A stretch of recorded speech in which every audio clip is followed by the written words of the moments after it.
Hello out there in YouTube land. Mark Allen Gunnels here. I'm continuing my little series where I read the poetry of my teenage years. Um, it's just a fun little thing I do because I think it's nice to look back and see what we were interested in, and for writers, what we were writing about when we were that age. Um, it's often funny, sometimes charming, sometimes embarrassing, but I think it's worth looking back and reminding ourselves of things that were important to us and why they were important, and things that help make us who we are today. Today, I'm going to be reading about three poems, all on the topic of censorship.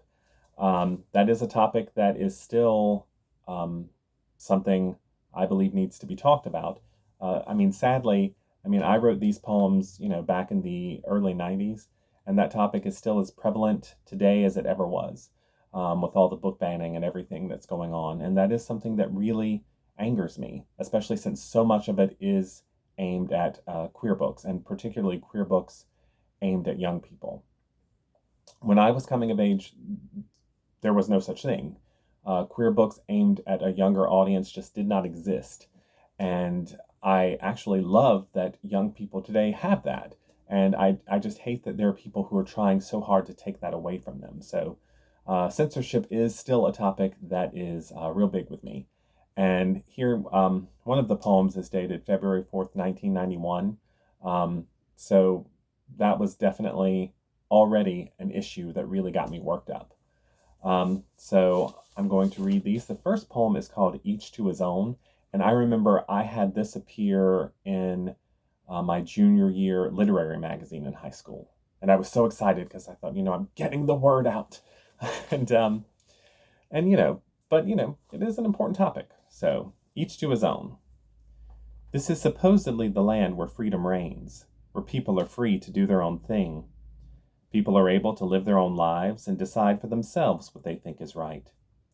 We're supposedly free to make our own choices without having to listen to other voices.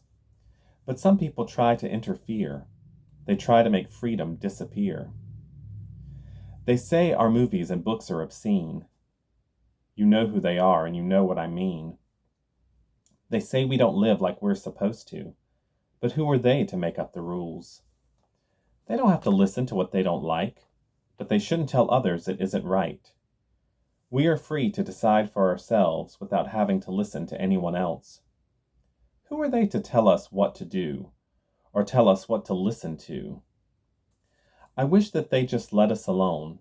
I wish that they'd leave each to his own. So,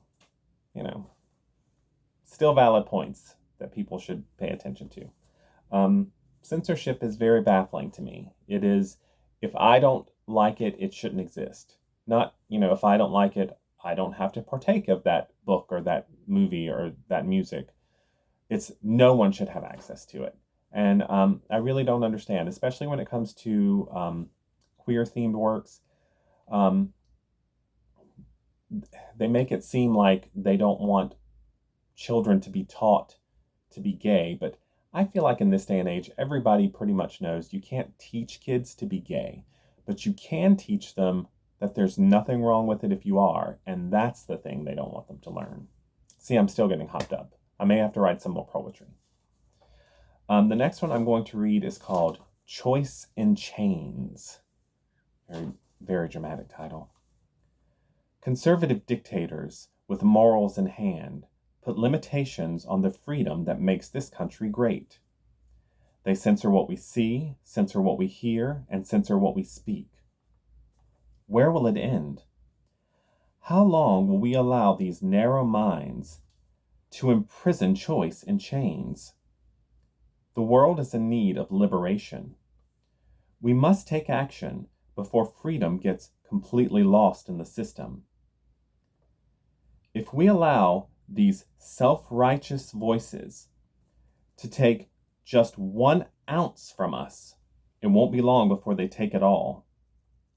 We must fight to protect the freedom that allows us to live our lives according to our own principles and beliefs. A poem that's really more of a sermon, if you will. And the final one I'm going to read is called The Voice of Freedom. Censorship is un-American. It violates our freedom. It takes away our right to choice and gives us conservative rules. We cannot become slaves to the government. We can't let liberty die. For once freedom has been abolished, the world will crumble at our feet. We must fight to preserve our freedom. Stand up for the rights we deserve. We must not back down in the heat of controversy, but stand firmly rooted in our beliefs. We cannot take no for an answer. We must change the system's rules. It's only through the strength of protest that our voices will be heard. Censorship is un-American. It violates our freedom. So let's put an end to censorship before it puts an end to us. And, I like thinking back to that little teenage me who was so worked up on the topic. And that is one thing that has never changed. I'm pretty much as melodramatically incensed by that topic as I was when I wrote those poems in my teenage years. So I'm happy to share those because they still speak to what I believe. So thanks for joining me, and I will see you in the next video.